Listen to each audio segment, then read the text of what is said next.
Capítulo 8. Julgamento adiado.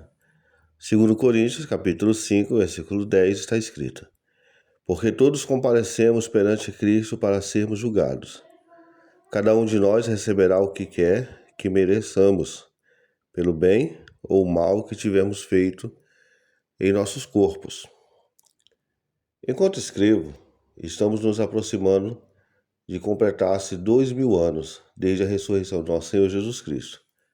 Vivemos no limiar das semanas, dias e instantes finais que antecede sua volta. Jesus diz que nós conheceríamos a época, mas não o dia ou a hora, Vê em Mateus capítulo 24, versos 32 a 36. Estamos vivendo nessa época. As primeiras e as últimas chuvas. As escrituras proféticas previram como Deus revelaria sua glória de forma poderosa no princípio da era da igreja e novamente no término da era da igreja. Imediatamente antes da sua segunda vinda, Tiago descreveu: Sede, pois, irmãos, pacientes, até a vinda do Senhor. Eis que o lavrador aguarda com paciência o precioso fruto da terra, até receber as primeiras e as últimas chuvas. Tiago, capítulo 5, verso 7. Observe que Tiago se refere às primeiras e últimas chuvas. Em Israel, as primeiras chuvas caíam e emudeciam o solo seco no início da estação do plantio. O solo, amaciado pela chuva, podia receber o grão, que podia criar raízes com firmeza. As últimas chuvas vinham logo antes da colheita e eram mais apreciadas porque amadureciam e prosperavam os frutos. Tiago usou a chuva física como uma comparação para explicar o derramamento da glória de Deus. As primeiras chuvas caíram no dia de Pentecoste, como Pedro confirmou. Atos capítulo 2, versos 16 ao 20. Mas o que ocorre é que foi dito por intermédio do profeta Joel: E acontecerá nos últimos dias, diz o Senhor, que derramarei do meu espírito sobre toda a carne. Vossos filhos, vossas filhas profetizarão. Vossos jovens terão visões e sonharão. Vossos velhos, e até sobre os meus servos e sobre as minhas servas derramarei do meu espírito naqueles dias, e profetizarão. Mostrarei prodígios em cima do céu e sinais embaixo da terra: sangue, fogo e vapor de fumaça. O sol se converterá em trevas e a lua em sangue, até que venha o grande e glorioso dia do Senhor. Pedro usou o termo derramar. A terminologia para chuva pesada é aguaceiro. Pedro poderia ter dito fazer cair, mas ele estava usando termos que se adaptassem à liberação de água da chuva. Quem melhor do que Pedro para descrever o derramar da glória de Deus experimentada no dia de Pentecoste? Mas essa descrição não se limita ao que ele havia acabado de experimentar, pois com o mesmo fôlego ele descreveu o derramamento da glória de Deus antes do grande e terrível dia do Senhor. O grande e terrível dia do Senhor não se referia ao período em que Pedro vivia, mas à segunda vinda de Cristo. O Espírito de Deus fez, através de Pedro, o que ele havia feito tantas vezes antes. Ligou dois períodos distintos, através da mesma mensagem profética das Escrituras. Sim, um grande derramamento do Espírito de Deus começou no dia de Pentecoste. Tiago o chamou de primeiras chuvas. A glória de Deus se manifestava e se espalhava por onde quer que o Senhor enviasse seus discípulos com o Evangelho. Nenhuma parte conhecida do mundo deixou de ser afetada. No entanto, esse grande derramamento não aumentou em força propulsora. Ele foi declinando gradualmente. Ele diminuiu à medida que os homens foram perdendo sua paixão pela presença e pela glória de Deus. Em lugar do amor e temor que um dia ardeu, vê-se o altar frio e sem vida dos desejos egoístas. Afastados de Deus, muitos passaram a se ocupar com atividades religiosas e doutrinas que mais uma vez obscurecia o propósito para o qual Deus nos criou, para andarmos com Ele. Um tempo de egoísmo, até mesmo na liderança. Esse tempo de aumento e declínio da presença e da glória de Deus poderia ser comparado ao período entre a liderança de Moisés e a do rei Davi. Nos dias de Moisés, os filhos de Israel perambulavam pelo deserto por anos sob a glória manifestada de Deus. Os irreverentes foram julgados e encontraram a morte no deserto. Mas a geração mais jovem temia o Senhor e o seguia de todo o coração. Eles prosseguiram para possuir a terra prometida sob a liderança de Josué. Entretanto, foi também congregada a seus pais toda aquela geração, e outra geração após ela se levantou, que não conhecia o Senhor, nem tampouco as obras que fizera Israel. Juízes, capítulo 2, verso 10. A desobediência dessa nova geração os levou de volta ao cativeiro e às provações. Periodicamente, Deus levantava um homem ou mulher como juiz para conduzi-los através desses líderes e romperam explosões de avivamento e restauração para o seu povo. Embora esses fortes líderes tenham sido levantados por Deus para liderar, a condição geral de Israel continuava a piorar. Israel reagia aos seus juízes e não a Deus. Por isso, vemos que, falecendo o juiz, reincindiam e se tornavam piores. A cada geração que passava, o coração do povo escolhido de Deus se esfriava mais e mais, até que atingiram o fundo do poço. Este era o estado em que se encontrava quando Eli era sacerdote e juiz. Depois de governar Israel por 40 anos, o coração de Eli estava entorpecido e sua visão havia se perdido quase que totalmente. Sob a autoridade de Eli, atuando como sacerdotes e líderes, estavam seus dois filhos, Ofni e Finéias. A corrupção deles excedia a de seu pai. Essa família de líderes era tão ofensiva a Deus que ele declarou: jurei à casa de Eli que nunca lhes será expiada a iniquidade, nem com sacrifício, nem com oferta de manjares.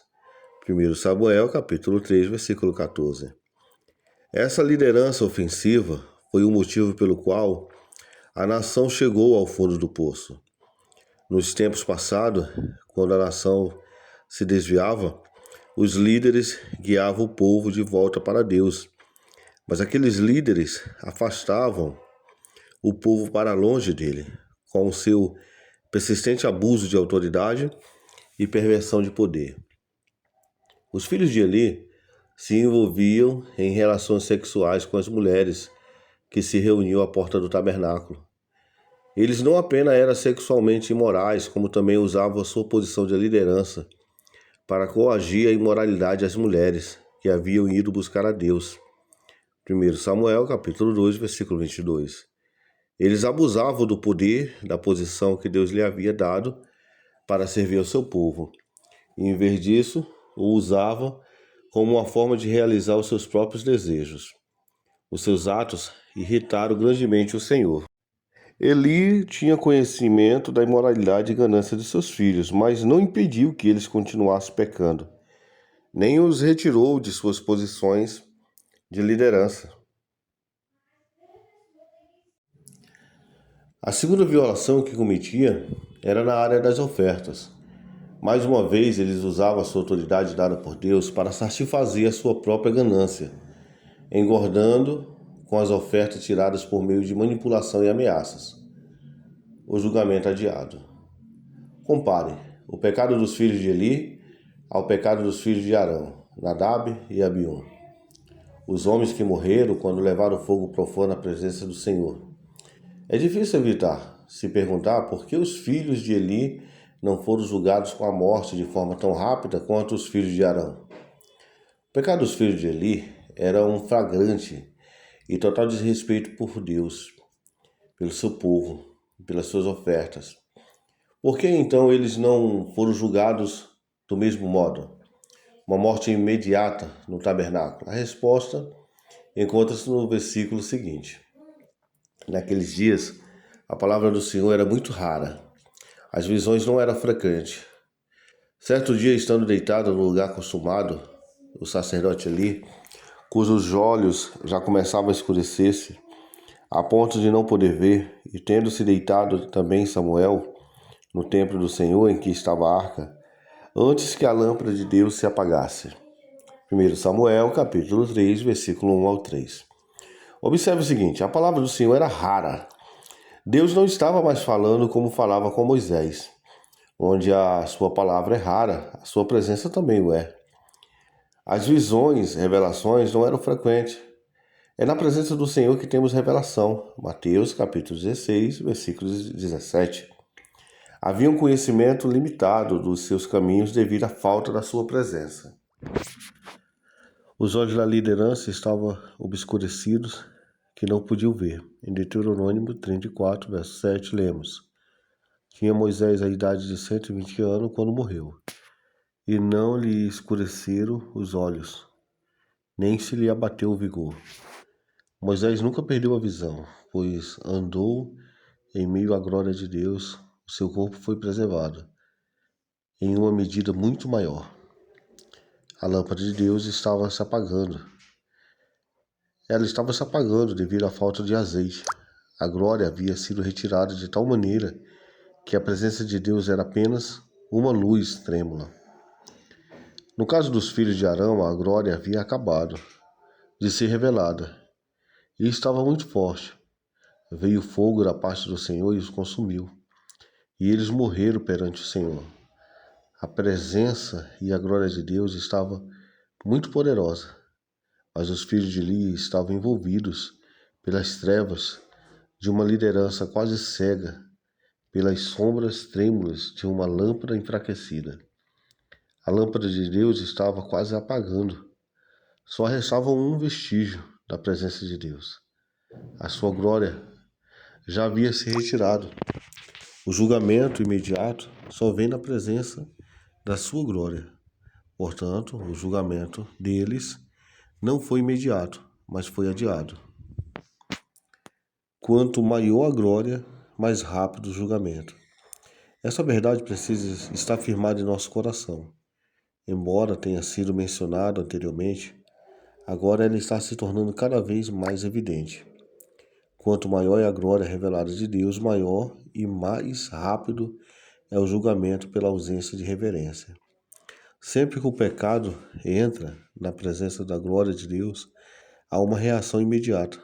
O pecado e qualquer pessoa que o alimente deliberadamente serão erradicados. Quanto maior a intensidade da luz, menos chance as trevas têm de permanecer. Imagine um grande auditório sem janelas ou luz natural. As trevas predominariam neste lugar. Você não poderia ver sua própria mão diante do seu rosto. Então acenda o fósforo. Haverá luz, mas ela seria limitada. A maior parte das trevas continuaria sem ser confrontada. Ligue uma única lâmpada de 60 watts, a luz aumentaria, mas as trevas e as sombras ainda envolveria a maior parte da grande sala. Agora imagine se fosse possível colocar uma fonte de luz tão poderosa quanto o sol dessa sala. Você calculou certo. Qualquer área onde houvesse trevas seria iluminada e a luz penetraria em cada fresta e em cada fenda existente. O mesmo acontece quando a presença gloriosa de Deus é limitada ou rara. As trevas são constantes e não são confrontadas. O julgamento é adiado. Mas à medida que a luz da glória de Deus aumenta intensifica-se a execução do julgamento. Paulo explicou isso ao escrever. 1 Timóteo, capítulo 5, verso 24. Os pecados de alguns homens são notórios e levam a juízo, ao passo que de outros só mais tarde se manifesta. O pecado da falta de reverência de Ananias e Safira foi exposto pela intensa luz da glória de Deus, e assim recebeu o julgamento imediato. Isso explica porque muitos, hoje, cujos pecados excedem o deles, escaparam do julgamento imediato para aguardar uma punição adiada. Esses não são diferentes dos filhos de Eli. Eles continuam a pecar, estando cegamente tranquilos, porque não percebem que em breve serão julgados. Nada aconteceu, pensam eles, com aparente alívio. Devo estar isento do julgamento de Deus. Ele desconsidera o que faço. E essas pessoas estão tranquilas devido a um falso sentimento de graça, interpretando a demora no julgamento de Deus como ausência do mesmo. Aqueles entre nós que estão vivendo durante a primeira parte do século XIX testemunharam o pecado da igreja, não apenas entre os membros, mas entre os líderes. Em meus anos de viagens, raramente se passa um mês sem que eu ouça falar de um pastor, um ministro, um membro do conselho ou algum membro de outra igreja envolvido em pecado sexual, geralmente com mulheres da igreja. Meu coração tem sofrido também com a manipulação e o engano que algumas vezes pude ver em relação à questão de dar e receber ofertas. Não apenas tem havido mentiras com relação às ofertas, como no caso de Ananias e Safira, como também muitas vezes ouvi falar de lideranças ou administradores de igrejas que usurparam ou se apropriaram indevidamente dos fundos da igreja. Ouvi 2 contadores especializados em ministérios de 2 estados diferentes abriram seus corações para mim, para minha esposa e eu, falando sobre a ganância e o engano que viram entre os ministérios. Um deles disse: se outro ministro entrar em meu escritório tentando encontrar um meio de ganhar mais dinheiro e de fugir dos impostos, vou falar um negócio. Às vezes as ofertas são motivadas pela ganância e pela falta, em vez de serem em benefício do povo. Paulo disse: não que eu procure o donativo, mas o que realmente me interessa é o fruto, que o fruto aumente o vosso crédito. Exatamente ao contrário disso, ouvi líderes fazerem conluios para extrair a maior oferta possível do povo de Deus. Vi o uso de cartas manipuladoras escritas por empresas de consultoria, contendo verdades torcidas a fim de conseguir recursos financeiros. Alguns desses consultores chegam a se gabar de como eles resumem tudo a uma ciência e podem calcular com precisão qual é a reação. Pedro advertiu que nos últimos dias se levantaria uma liderança da sua ganância, criariam mentiras astutas para se apropriar do seu dinheiro, e a destruição deles está a caminho. 2 Pedro, capítulo 2, versículo 3. Se esse comportamento tivesse ocorrido na atmosfera que encontramos no livro de Atos, o julgamento teria sido rápido. No entanto, o julgamento está sendo adiado hoje, porque a lâmpada de Deus se enfraqueceu. O último derramamento da glória de Deus ainda está por vir. Salomão lamentou: vi pessoas mais serem enterradas com honra. Como é estranho que sejam exatamente elas que frequentavam o templo e que são louvadas na mesma cidade onde cometeram seus crimes. Ele disse que essas pessoas corruptas frequentemente iam ao templo, igreja, e eram tidas em alta consideração. Parecia que elas haviam zombado de Deus com seus atos e que haviam passado sem nenhum julgamento aparente. O motivo disso é o julgamento foi adiado. Salomão continua: quando um crime não é punido, as pessoas acham que é seguro fazer o que é mal. Mas embora uma pessoa peque 100 vezes e ainda viva por muitos anos, sei que aqueles que temem a Deus estarão em melhor condição, porque eles estão em uma situação melhor. Por quê? Porque o julgamento adiado não é a ausência de julgamento. Somos avisados com antecedência pelos versículos a seguir. Tiago, capítulo 5, verso 9. O grande juiz está vindo, ele está às portas. Segundo Coríntios, capítulo 5, versículo 10, está escrito: porque importa que todos nós compareçamos perante Cristo para sermos julgados. Cada um de nós receberá o que merece, segundo o bem ou o mal que houvemos feito em nossos corpos. Hebreus, capítulo 10, versículo 30 a 31, está escrito: o Senhor julgará o seu povo. Horrível coisa é cair nas mãos do Deus vivo. Essas exortações foram escritas para os crentes e não para os pecadores que estão nas ruas. Os filhos de Eli se sentiam seguros no seu pecado. Talvez seu título ou o trabalho que realizavam para a igreja os tivesse seduzido. Talvez eles se julgassem segundo o padrão dos que os cercavam. Seja qual for o raciocínio, os filhos de Eli foram enganados por acreditarem que o adiamento do julgamento de Deus significava a ausência do mesmo. Esta corrupção na liderança só intensificou a decadência da situação espiritual degenerada de Israel. A graça distorcida. Paulo fez algumas previsões muito sérias sobre a situação do homem para descrever o tempo em que vivemos hoje.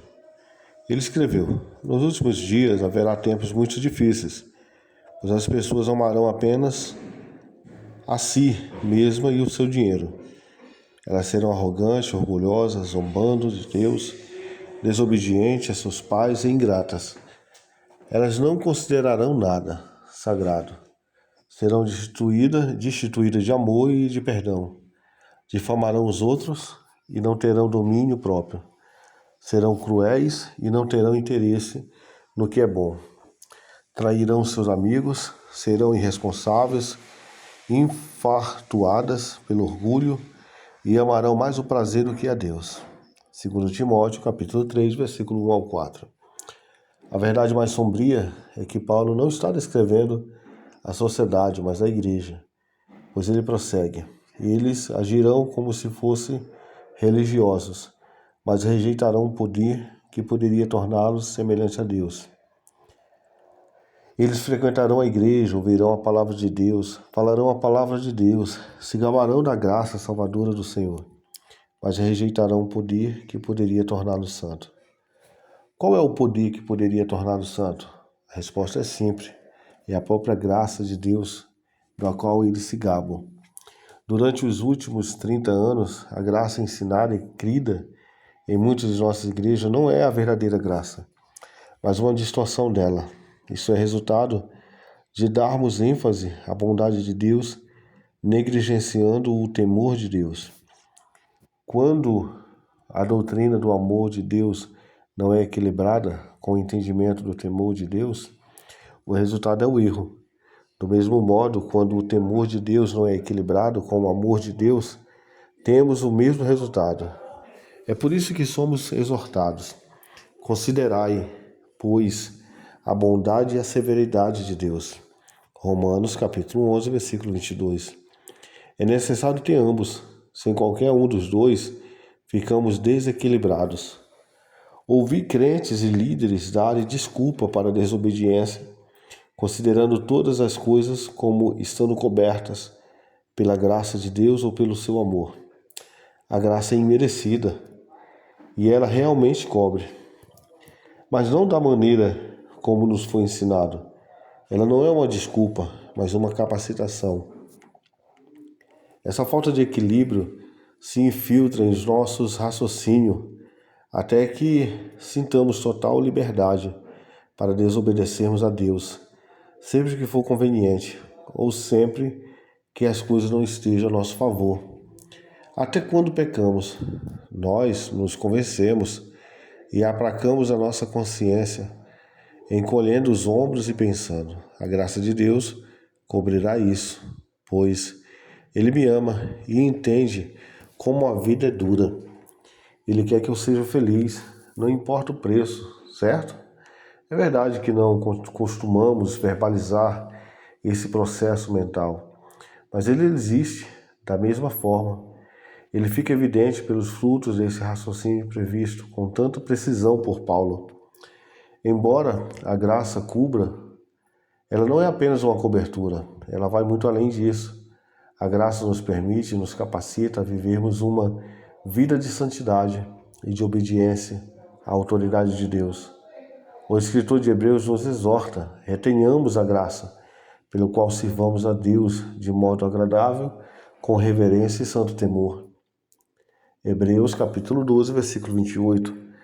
A descrição da graça aqui não é a de uma cobertura ou de um tapete fofinho que esconde tudo debaixo de si, mas é de uma força que nos capacita a servir a Deus de forma aceitável, com a devida reverência e santo temor. Ela é a essência do poder que está por trás de uma vida de obediência. Ela é a validação ou a prova da nossa salvação. Alguns poderiam refutar, argumentando: mas a Bíblia diz, pela graça sois salvos mediante a fé. Isso não vem de vós, é dom de Deus. Efésios capítulo 2, versículo 8. Sim, é verdade.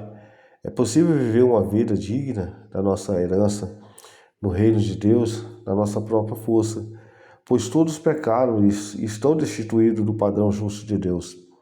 Nenhum de nós jamais será capaz de comparecer diante de Deus e dizer que as nossas obras, os nossos atos de caridade ou as nossas vidas de bondade conquistaram o direito de habitarmos no seu reino. Todos nós transgredimos e merecemos queimar no lago de fogo eternamente.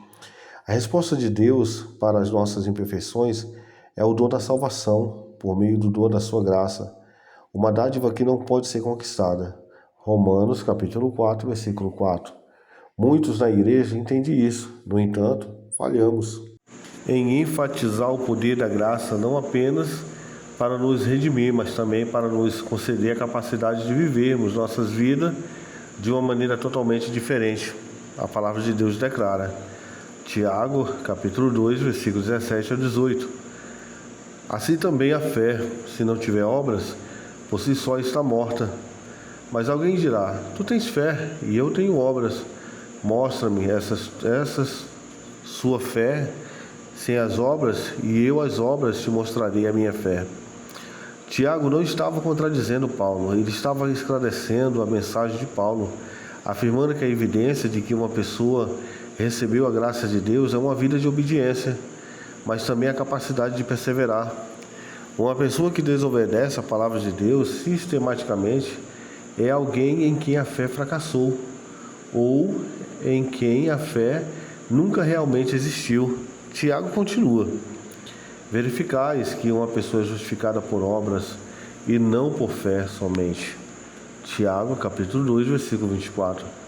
Tiago prefaciou essa declaração citando Abraão, o pai da fé, como exemplo. Não foi por obras que Abraão, o nosso pai, foi justificado, quando ofereceu sobre o altar o próprio filho Isaque. A fé era evidente nas atitudes de Abraão. Seus atos ou obras confirmavam que sua fé havia sido aperfeiçoada. E se cumpriu a Escritura, a qual diz: ora, Abraão creu em Deus, e isso lhe foi imputado para a justiça. Em nossa língua, a palavra crer foi reduzida ao reconhecimento mental da existência de alguma coisa. Multidões fizeram a oração de arrependimento, movidas por emoção, apenas para voltar aos seus antigos caminhos de desobediência. Elas continuam vivendo para si mesmas, ao mesmo tempo confiando em uma salvação emocional que era destituída do poder para transformá-la. Sim, essas pessoas creem em Deus, mas a Bíblia declara: crê tu que Deus é um só? Fazeis bem, até os demônios creem e tremem. verso 19. De que adianta reconhecer Jesus Cristo quando não há mudança no coração? E, portanto, não há uma mudança de atitude? As Escrituras retratam um significado muito diferente para a palavra crer. Crer é mais do que o reconhecer a existência de Jesus. Crer compreende a obediência à sua palavra, à sua vontade. Isso explica Hebreus capítulo 5, versículo 9. E tendo sido aperfeiçoado, tornou-se o autor da salvação eterna para todos os que lhe obedecem. Crer é obedecer. Obedecer é crer. A prova da crença de Abraão era a obediência. Ele ofereceu o seu precioso filho a Deus. Nada, nem mesmo seu filho, significava mais para Abraão do que obedecer a Deus. Isso é verdadeira fé. É por isso que Abraão é honrado como o pai da fé. Romanos capítulo 4, versículo 16. Vemos essa mesma fé e graça evidentes em nossa igreja de hoje. Como fomos tão enganados? Deus é como nós. Eli e seus filhos não apenas enganaram o povo de Israel, mas eles próprios foram enganados. Eles acreditavam que Deus fingia que não via a desobediência deles. Com a consciência cauterizada, pensavam que Deus fosse exatamente como eles. Eles mediam Deus de acordo com o que sabiam e viam. Paulo continuou descrevendo as pessoas da igreja de nossos dias, que estão destituídas do poder para torná-las santas. Eles continuaram enganando os outros, e eles próprios foram enganados, segundo Timóteo, capítulo 3, versículo 13. A sua visão profética se confirma nos dias de hoje. Deus declara aos líderes corruptos e aos falsos crentes da igreja: não recite mais a minha lei, nem finjam obedecer-me, pois vocês recusam a minha disciplina e tratam as minhas leis como lixo. Quando vocês veem um ladrão, vocês o ajudam e desperdiçam o seu tempo com os adúlteros.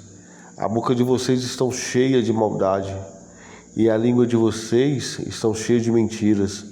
Vocês se reúnem para difamar um irmão. Salmo 50, versos 16 ao 20.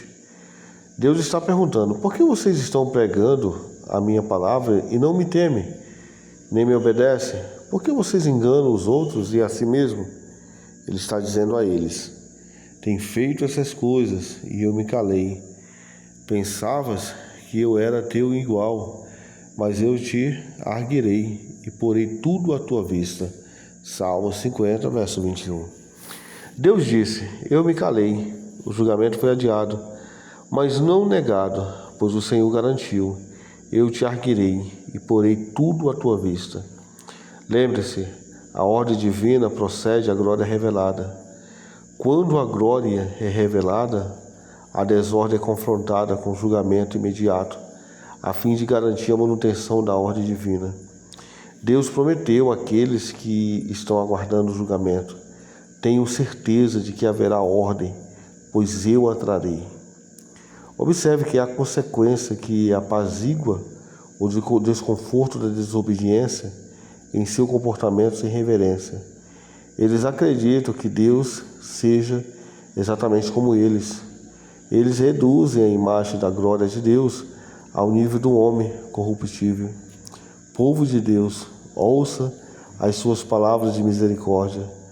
Vocês podem dizer: palavras de misericórdia? Pensei que você estivesse falando de julgamento.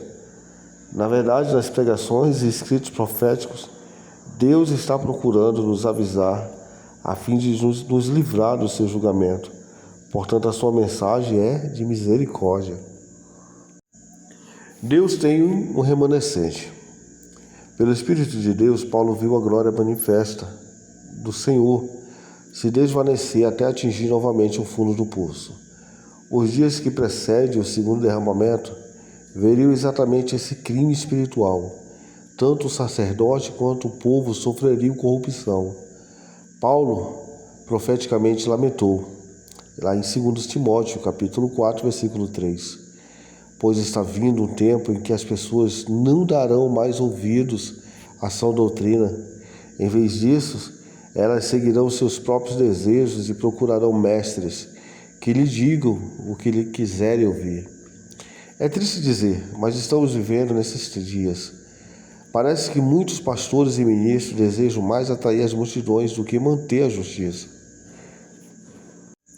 Eles têm medo de pregar a verdade com ousadia, preocupados em colocar em risco tudo que trabalharam tanto para construir. Então eles dizem às pessoas o que elas querem ouvir e evitam o confrontamento. Os resultados são devastadores. Os pecadores se sentam nas nossas congregações sem convicção do pecado e inconscientes do que a justiça significa. Muitas dessas pessoas confusas supõem que são salvas, quando na verdade não são. Ao mesmo tempo, alguns ministros buscam o favor e a recompensa dos homens sem considerar o favor de Deus, enquanto os crentes piedosos clamam: onde está Deus? E o pior de tudo é que, enquanto a nossa sociedade permanece cativa das trevas, a igreja é vista com desdém. Quando a igreja está infectada e enferma pela falta de temor do Senhor, ela é incapaz de ajudar a sociedade. Qual é a resposta de Deus? Ela se encontra na palavra remanescente. Assim como Deus encontrou um remanescente que tremia diante da sua palavra para encher com a sua glória na primeira chuva, assim ela encontrará um remanescente de crentes nesses últimos dias, nas últimas chuvas, através dos quais Ele mais uma vez revelará a sua glória. O tamanho ou o número desse grupo não importa. Esses crentes amarão e obedecerão ao Senhor, não importando o custo para suas vidas. Há líderes, ministros e crentes em toda a terra, hoje, que estão clamando por esse derramamento.